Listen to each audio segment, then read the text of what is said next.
যেনেকে আঁতৰি গুচি গ'ল তুমি নাযাবা আজি বহুত মনত পৰিছে সেইদে বুলি মই সকলোকে স্বাগতম জনাইছোঁ এক্সপ্ল'ৰ উইথ সুৰক্ষিতাৰ অন্য এটা ভিডিঅ'লৈ।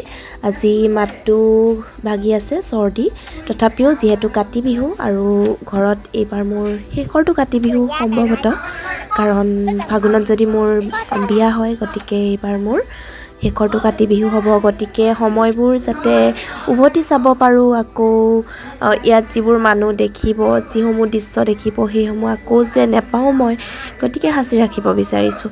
এই ৰাতিপুৱাই আৰম্ভ কৰিছোঁ শেৱালি তলৰ পৰা শেৱালি ফুল বুটলি ভিডিঅ'টো, আৰু শেৱালি ফুল কিয় বুটলিছোঁ সেয়াও আপোনালোকে গম পাব অলপ শেষলৈ। গতিকে আহকচোন ভিডিঅ'টো চাওঁ। আৰু সৰ্বপ্ৰথমে মই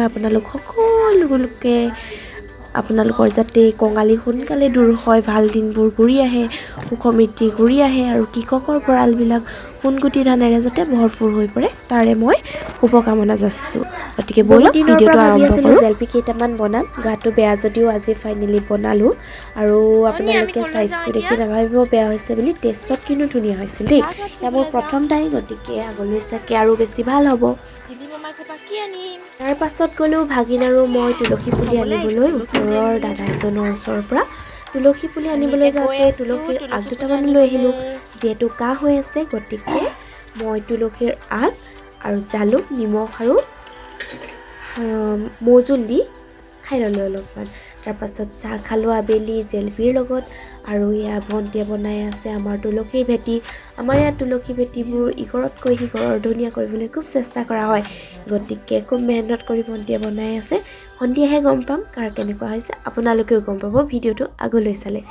এয়া সন্ধিয়াৰ কাৰণে চাকি জ্বলাবলৈ ঠিক কৰিছোঁ, আৰু তাৰপাছত গেটত, তাৰপাছত ভঁৰালত এনেধৰণে চাকি জ্বলাই লোৱা হ'ল। ভণ্টি আৰু পাপাই দিলেগৈ পথাৰত, আৰু সেয়াও ভিডিঅ' আপোনালোকে অলপ পাছত দেখিবলৈ পাব। গতিকে ভিডিঅ'টো আগলৈ চাই থাককচোন।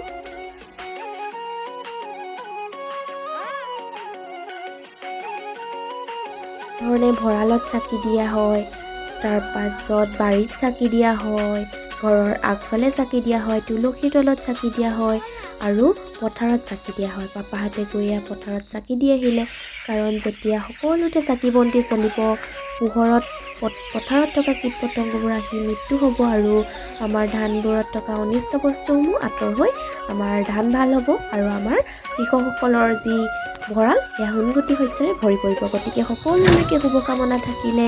আৰু এয়া দেখিছে আমাৰ ইয়াতে কাতি বিহুত কেনেধৰণে নিয়ম নীতিবোৰ কৰা হয় আপোনালোকক দেখুৱাইছোঁ। ভিডিঅ'টো আগলৈ চাই থাককচোন।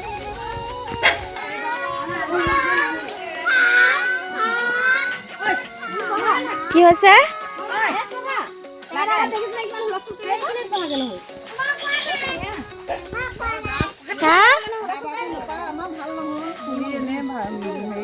অহাবাৰকে আৰু জানো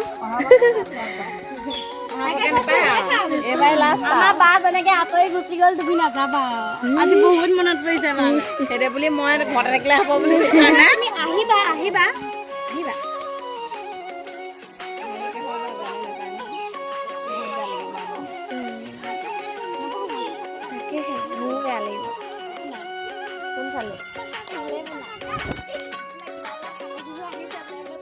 সঁচাকৈ নবৌহঁতে কোৱাৰ দৰে এইবাৰ মোৰ ঘৰত এইটো লাষ্ট কাতি বিহু। খুব বেছি বেয়া লাগিছে। এই মানুহখিনি, এই প্ৰতিটো মুহূৰ্ত মই কেতিয়াও পাহৰিব নোৱাৰিম। ইয়াত দেখা প্ৰতিটো মানুহ, ইয়াত দেখি থকা প্ৰতিটো মুহূৰ্ত মোৰ জীৱনত বহুত ধুনীয়া এটা স্মৃতি হৈ ৰ'ব। সময়ৰ লগত য'ত যেনেকুৱাটো মিলি যাব পাৰিবই লাগিব।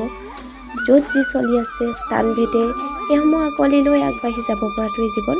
গতিকে যেনেধৰণে যিফালে সময়ে লৈ যায় আৰু সেইফালে আগবাঢ়ি যাবগৈ লাগিব। গতিকে বেয়া লাগিছে আৰু অলপ।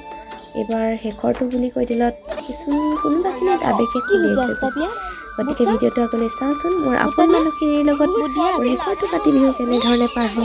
নালাগে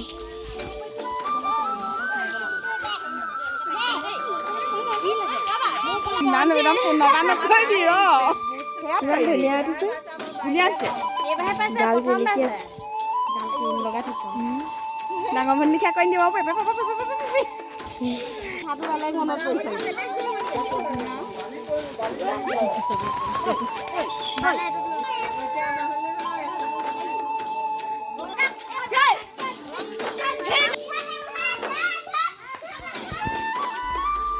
বিশ্বাস আছে মোৰ যেনেধৰণে বেয়া লাগিব এনেকুৱা হ'লে সকলোৱে মোক মনত পেলাব আৰু যদি খানাৰ আয়োজন হয় তেতিয়াও মোক মনত পেলাব এই মানুহখিনিয়ে মই যেনেকৈ মনত পেলাম মোকো মনত পেলাই থাকিব বিশ্বাস আছে গতিকে এই বিশ্বাসবোৰ যাতে ভাগি নাযায় আগলৈ ভিডিঅ'টো আগলৈ চাই থাককচোন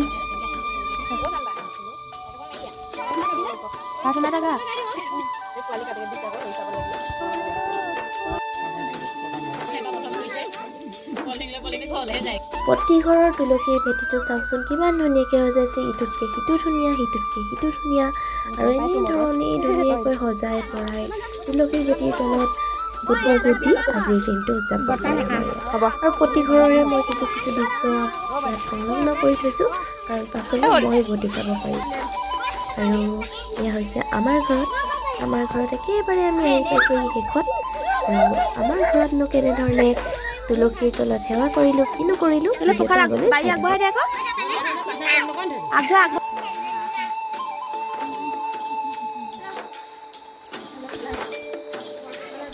মা আৰু ভণ্টিয়ে মিলি সেৱা ল'লোঁ তাৰপাছত আমিও সেৱা ল'লোঁ সকলোৱে তাৰপৰা বুট মগু বিলাই দিলে আৰু সকলোৰে ওচৰত আশীৰ্বাদ ল'লোঁ যাতে সোনকালে ভাল দিনসমূহ আহে গহলিসমূহ দূৰ হয় তাৰপাছত এয়া নবৌৰ ঘৰলৈ গ'লোঁ শেষৰ ঘৰ একেবাৰে তাতে তামোল এখন ল'লোঁ আৰু বিদায় ল'লোঁ ইমানতে আজি তাৰপাছত আমি সিহঁতক বাই দিলোঁ সিহঁতৰ ছোৱালীজনী আমাৰ লগত আছিলে তাহাঁতক বাই দিলোঁ তাৰপাছত আমি ঘৰলৈ আহিলোঁ যাওঁতে চাওকচোন পলিথিনটোত একোৱেই নাছিলে আহোঁতে কিমান সোপা বুট লৈ আহিছোঁ আৰু আহি ঘৰত দেখিলোঁ মায়ে বনাই থৈছে পাপাই ঠিক কৰি থোৱা হাঁহৰ মাংস গতিকে হাঁহৰ মাংসৰ লগত ভাতৰ সোৱাদ ল'লোঁ আৰু আজিলৈ ভিডিঅ'টো ইমানতে সামৰিছোঁ থেংক ইউ